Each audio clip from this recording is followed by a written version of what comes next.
Today was the first day after my courthouse wedding with Celeste Harper, and she hadn't come home all night. Yet, there she was, clear as day, on her childhood friend Liam Everett's social media. A post appeared around midnight, a photo of them leaning close together. The caption read, "I knew that no matter what, one call and you'd be right by my side." Celeste finally came back around noon after staying out all night. When she saw me sitting on the couch, she didn't say a word. The silence grew so tense that I finally had to speak up. "Where were you last night?" With an annoyed expression, she replied, "I'm exhausted. Can we talk tomorrow?" I looked around at all the red and white wedding decorations and couldn't help but feel a bit of self-mockery. Celeste, beautiful, smart, practically perfect. She's a senior executive at a major corporation, with looks, status, and charm to spare. Everyone says I was lucky to get her, that I'm the one who married up. I'd always held on to the memories of us, all the good she'd done for me. I'd tried so hard to be the best boyfriend, the best husband I could be.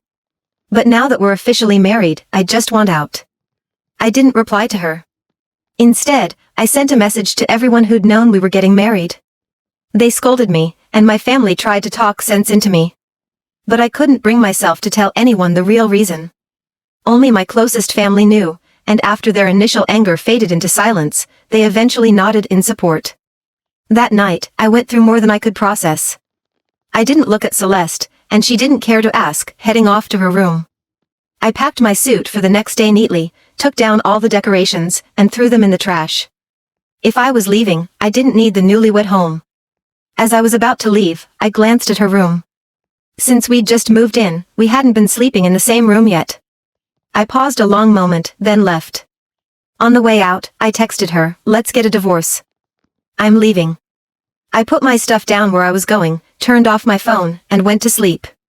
What might come next wasn't even on my mind. I slept until evening.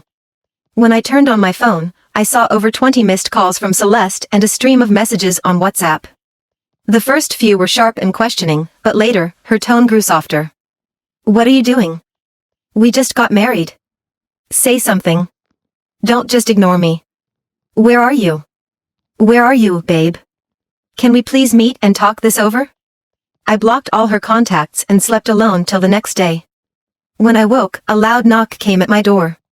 I deliberately took my time to open it. Celeste stood there, looking exhausted, but the second she saw me, it was as if a light had turned back on in her eyes. "Gabe, can we please stop this?" Hearing her words felt like a cruel joke. What right did she have to ask me to stop this? She saw me staring in silence, and finally sighed, reaching for my ND. "Let's go home, all right? Don't do this. I'm really tired." Her eyes were soft, pleading, but I pulled my hand free. "Miss Harper, are you here to finalize the divorce? And I'm not playing around. Please take this divorce seriously." Right in front of her, I grabbed a disinfectant wipe and scrubbed where she'd touched me. She looked deeply hurt, mouth open as if to speak, but she stayed silent. "Celeste, I suggest you stop making things so messy. After all, our families have always been close." Her expression was one of pained innocence. "You canceled the wedding ceremony without telling me. I had to ask everyone why it hadn't started. A crowd gathered, pointing and whispering, and now I have to chase you to come back with me. I'm exhausted. I found out about everything only after seeing your message, and you couldn't even be bothered to tell me directly? Is it my fault you didn't check your phone? You're that busy? Funny how you're not busy enough to run off with someone else, and take pictures." She looked at me, hurt but determined. "Guess they were right," she said. "A dirty mind only sees filth." I couldn't help but laugh. Yeah, I'm the one with a dirty mind. So, when my own wife's in bed with someone else, should I assume they're just playing a game? Celeste's mouth opened to say something, but she stayed silent. Yesterday, seeing her like this would have made me want to hold her tight, tell her it was all okay. "Let's put off the divorce discussion until later. My parents are waiting for us for lunch," she added. "Aunt Rebecca and Uncle Sam are there too." Hearing that, I froze. Her parents had always been good to me. Realizing how harsh I'd been, I reluctantly nodded and followed her back to her parents' house. The moment we walked in, her dad greeted me warmly. I'd expected anger or blame, but there was nothing of the sort. I felt out of place sitting in their living room. When I offered to help Aunt Rebecca in the kitchen like always, she waved me off. Just relax, Gabe. Lunch is almost ready. Uncle Sam and Aunt Rebecca acted like nothing had happened. Celeste even brought me a plate of my favorite fruit, her eyes twinkling with a smile. A strange guilt tugged at me, but it didn't change my decision to end things. What's with the cold shoulder? She asked, watching me closely. I'm here to end this, Celeste. This is the last time I'll be in your parents' house. She turned pale, biting her lip, trembling slightly. Silence filled the room until lunch was ready, and Aunt Rebecca urged me to eat. Celeste kept her head down while Uncle Sam sensed the tension and tried to lighten the mood. Look at you, Gabe. You're looking sharper than ever, he said, chuckling. Celeste, you're a lucky woman. I opened my mouth to correct him, but Celeste pinched my sleeve under the table, giving me an embarrassed look. It was clear she hadn't told her parents about us. I felt a sudden, overwhelming sadness. Her parents had always treated me with kindness, so I'd tried to do the same for Celeste, supporting her through every little thing, even waiting with hot food if she worked late. But it was never me on her mind. As I thought about it, my grip on my bowl tightened, my knuckles whitening. Aunt Rebecca noticed and nudged Celeste to serve me a dish. Celeste gave her mother an annoyed look and reluctantly plopped a shrimp onto my plate. I'm allergic to seafood. After all this time, she didn't even know. From that moment on, I barely tasted a thing. That shrimp stayed untouched on my plate, like a neon sign. After we finished, I thanked Aunt Rebecca and Uncle Sam. Thanks for the lovely meal, I said, trying to keep steady, but I need to make something clear. Celeste and I are separated. I'm sorry to disappoint you. They looked stunned, and Celeste gripped her fists tightly. Before they could speak, the doorbell rang, and Celeste glanced at me, her eyes dark, before heading to answer. I had a sinking feeling about who it might be. Sure enough, the voice that greeted Celeste from the doorway was all too familiar, Liam Everett, her childhood friend. She called out cheerfully. Hey, Liam. What's for lunch? Smells amazing in here. Liam froze a second when he saw me, but quickly gave a polite nod. Gabe's here, too. That explains it. He slipped off his shoes and set a gift on the table, making himself at home, even pulling out a chair to sit between us. Like he belonged there more than I did. I glanced down and saw them both wearing matching slippers, the same pair I'd noticed her wearing recently. I couldn't help but laugh at the irony. Liam broke the silence, glancing between us.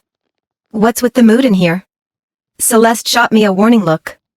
Uncle Sam and Aunt Rebecca kept their heads down, focused on their food. I looked straight at Liam and spoke, my voice calm and clear. Celeste and I are done. The divorce papers aren't signed yet, but hey, feel free to go after her. Celeste threw her chopsticks on the table. Gabe, enough.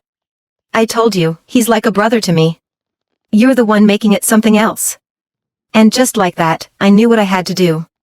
I stood up and brushed off the imaginary dust from my shoulders, barely giving Liam a glance. Aunt Rebecca, Uncle Sam, I said with a slight smile, thank you for the lovely meal.